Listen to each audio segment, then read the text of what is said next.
देखिए, जातीय जनगणना का जहाँ तक सवाल है, माननीय प्रधानमंत्री जी का अभिनंदन जितना भी करें वह कम होगा। जिस तरह से माननीय प्रधानमंत्री जी जातीय जनगणना पूरे देश में कराने का फैसला लिया है, इससे हर समाज में हम समझते हैं कि उत्साह का माहौल है, सभी प्रसन्न हैं और सभी समाज के व्यक्ति का गणना भी होगा और उसकी क्या आर्थिक स्थिति है इसका भी पता लगाया जाएगा।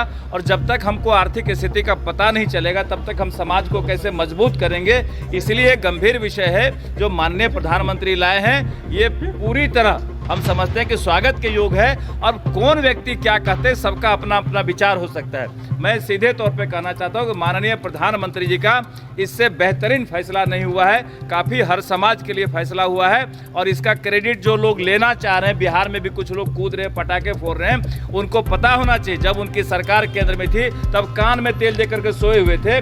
आज जब माननीय प्रधानमंत्री फैसला लिए हैं जातीय जनगणना का तो उनको पेट में दर्द हो रहा है, क्रेडिट लेने की कोशिश कर रहे हैं। ये कोई क्रेडिट नहीं मिलने वाला है। एक से एक बड़े बड़े काम हमारी सरकार कर रही है और माननीय प्रधानमंत्री खास करके बिहार पर विशेष फोकस करने का काम कर रहे हैं, विशेष ध्यान दिए हुए हैं, जिसका नतीजा ये आने वाला है कि 2025 का जो चुनाव होने वाला है इसमें 225 से ज़्यादा हम लोग जीतेंगे और आरजेडी 2 अंक में नहीं जाएगी। यही हाल आरजेडी का होने वाला है। आरक्षण लागू होना चाहिए या नहीं?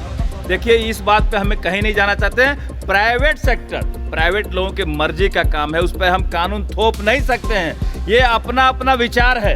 अगर प्राइवेट सेक्टर के लोग कोई चाहेंगे कि हम आरक्षण दें तो उनकी मर्जी है। हम प्राइवेट पे अलग से थोपेंगे कानून, ये उचित नहीं है।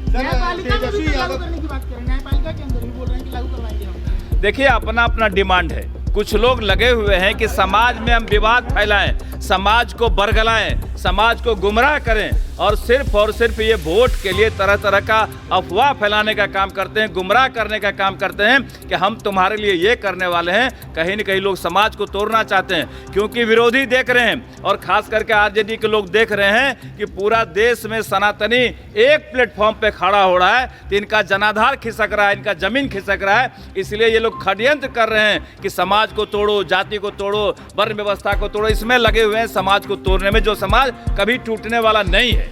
सर, नेता प्रतिपक्ष ने कहा है कि थकाऊ उबाऊ सरकार को 2025 में उखाड़ के फेंक कर तो जंगल राज को ले आएंगे। कोई थकाऊ उबाऊ नहीं है, मजबूत सरकार है, एनडीए की सरकार है और इसे सुशासन की सरकार कहते हैं। बिहार के लोग सुशासन में रहना पसंद करते हैं, ना कि जंगल राज में जाना चाहते हैं। वो दिन बिहार में नहीं आएगा जब अपहरण होगा और मुख्यमंत्री आवास में अपहरण करता रहेंगे और वहाँ फैसला करेंगे कि कितना करोड़ लेना है। वो दिन बिहार के लोग नहीं पसंद करेंगे और बिहार के लोग मन बना के बैठे हैं कि जंगल राज को कभी नहीं आने देंगे और एनडीए सरकार पुनः आएगी, इसकी गारंटी है।